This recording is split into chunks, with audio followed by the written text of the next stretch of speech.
Office से घर लौटते ही संगीता ने अपने 8 वर्षीय बेटे चिंटू के गाल पर एक जोर का तमाचा जड़ दिया। संगीता की सास कमला देवी यह देखकर चौंक गई। चिंटू की आंखों से आंसू गिरने लगे, जिसे पोंछते हुए कमला देवी ने बहू से कहा, ये क्या बहू, ये क्या बदतमीजी है। पूरे दिन तुम एक तो घर में नहीं रहती हो, ऊपर से घर आकर अपने बेटे पर ही हाथ उठा रही हो। चिंटू तो दिन भर अपनी माँ को भी नहीं देख पाता है और घर आने पर तुम उसकी पिटाई शुरू करती हो। आखिर चिंटू ने किया ही क्या है। सासू माँ की बातें सुनकर संगीता आग बबूला होकर बोली, मम्मी जी, यह सब कुछ आप लोगों के लाड प्यार की वजह से ही हुआ है। आपके लाड प्यार ने ही उसको बिगाड़ कर रखा है।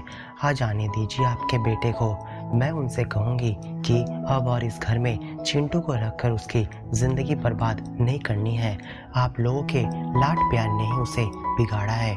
उसकी परवरिश ठीक से हो, इसलिए मैं उसे किसी अच्छे हॉस्टल भेजने की व्यवस्था करती हूँ। यह सुनकर कमला देवी का चेहरा सूख गया। कमला देवी और रामेश्वर जी का एकमात्र पोता चिंटू के साथ ही उन दोनों का अधिकतर समय बीतता है।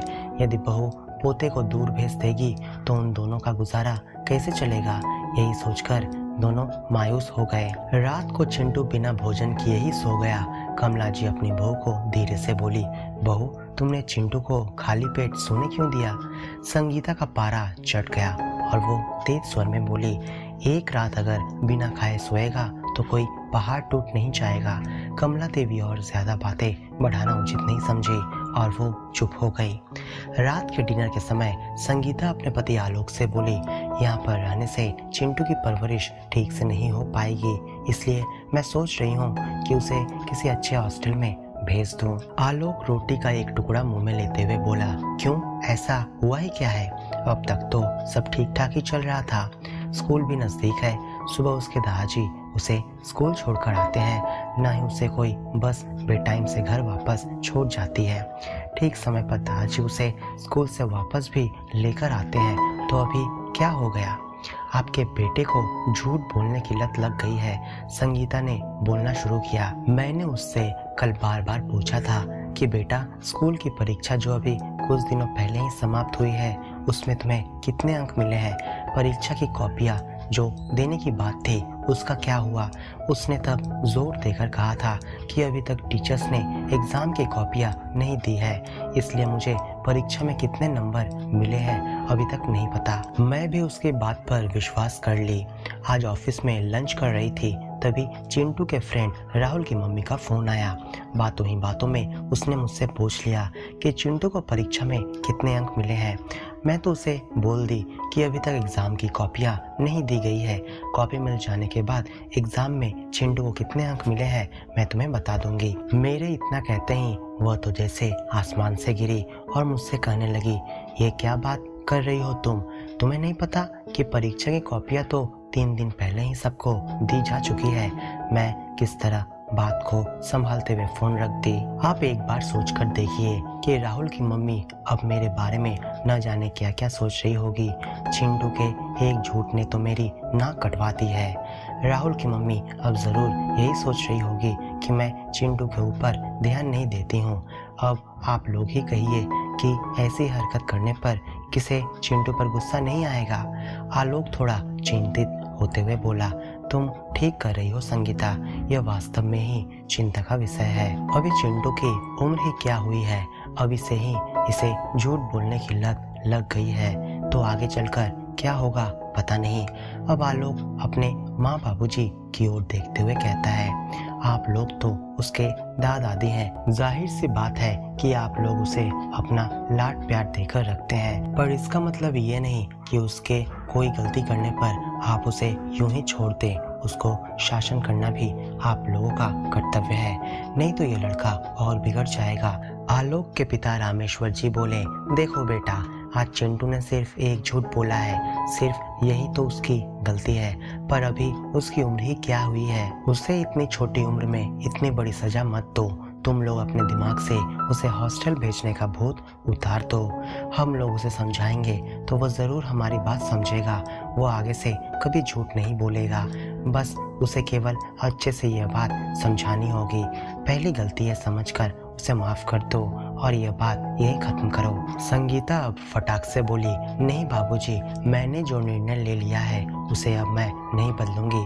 चिंटू दिन प्रतिदिन अपनी झूठी सफाई देना सीख रहा है। उसकी झूठ जब मेरी पकड़ में आ जाती है फिर भी वह उसे स्वीकार नहीं करता है। बहू की ऐसी बातें सुनकर कमला देवी आधा खाना खाकर उठ खड़ी हुई। कुछ देर के लिए पूरे घर में सन्नाटा छा गया। अब रामेश्वर जी ने कहा, देखो बहू, मुझे पता है कि चिंटू तुम्हारा बेटा है, तुम लोगों को जो ठीक लगे करो, पर मैं एक बार यहाँ ज़रूर बोलना चाहूँगा कि वो अभी बहुत ही छोटा है।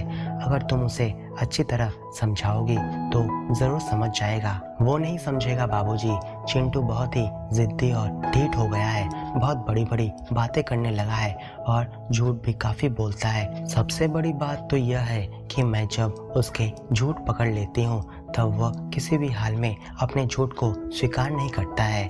अब आप ही बताइए, जब गलती करने पर भी वह स्वीकार नहीं करता है तो किसे गुस्सा नहीं आएगा? बहू, तुम क्या कभी स्वीकार करती हो अपनी गलती? रामेश्वर जी फटाक से बोल उठे। ससुर जी की बातें सुनकर संगीता हक्का बक्का रह जाती है। रामेश्वर जी अब कहते हैं, बहू, यह जो तुम बेवजह हमारा अपमान कर रही हो, क्या यह करना गलत नहीं है? क्या तुम इस गलती को स्वीकार करती हो? तुम तो उन लोगों पर उंगली उठा रही हो जिन्होंने तुम्हारे पति को पाला है, उसकी परवरिश की है। तुम लोग इस नन्हे से बच्चे के सामने अनगिनत झूठ बोलते आए हो, इसमें तुम्हें कोई गलती नहीं दिखाई देती, पर जब यही झूठ बच्चा बोलता है तब इसमें तुम्हें दोष नजर आते हैं। आलोक हैरान होकर कहता है, बाबूजी, आप यह क्या कह रहे हैं? हम लोग झूठ बोलते हैं? बेटा, किस मुंह से अपनी सफाई दे रहे हो? बहू और अपने बच्चे को लेकर जब तुम घूमने निकलते हो तब ऑफिस के बॉस से फोन पर क्या कहते हो, वो क्या भूल गए? सर, मैं बहुत बीमार हूँ, मुझे 3 दिनों के लिए छुट्टी चाहिए। यह सब झूठ बोलकर तुम वैकेशन पर निकलते हो। यही सब चिंटू भी तो देखता है और उसने तो यही देखकर सीखा होगा। और बहू, क्या तुम्हारी सासू माँ कभी तुम्हारे साड़ी और गहने की खरीदारी पर आज तक कोई सवाल जवाब किया है? तुम अच्छी नौकरी करती हो, तुम्हें अच्छी तनख्वाह मिलती है, तुम अपनी सैलरी या अपने पति की कमाई से साड़ियाँ गहने खरीदती हो, पर यह कभी नहीं स्वीकार करती और हमेशा से ही यही कहती आई हो कि यह सब मुझे मायके वालों ने दिया है। इस तरह से हमेशा झूठ बोलने से तो चिंटू तो सीखेगा ही, उस पर तो बुरा असर पड़ेगा ही। अपने माता पिता को ही हमेशा झूठ बोलते देखकर चिंटू ने भी सीखा है। चलो देखते हैं बेटा कि तुम भी अपने बॉस से अपने किए की माफ़ी मांगने की हिम्मत रखते हो या नहीं। दरअसल बच्चों पर तो छड़ी चलाना बहुत आसान होता है बेटा। आलोक और संगीता का सिर बाबूजी की बातों से झुक गया। क्या वे लोग कभी अपनी हरकतों के लिए खुलकर अपनी गलतियां कबूल कर सकेंगे?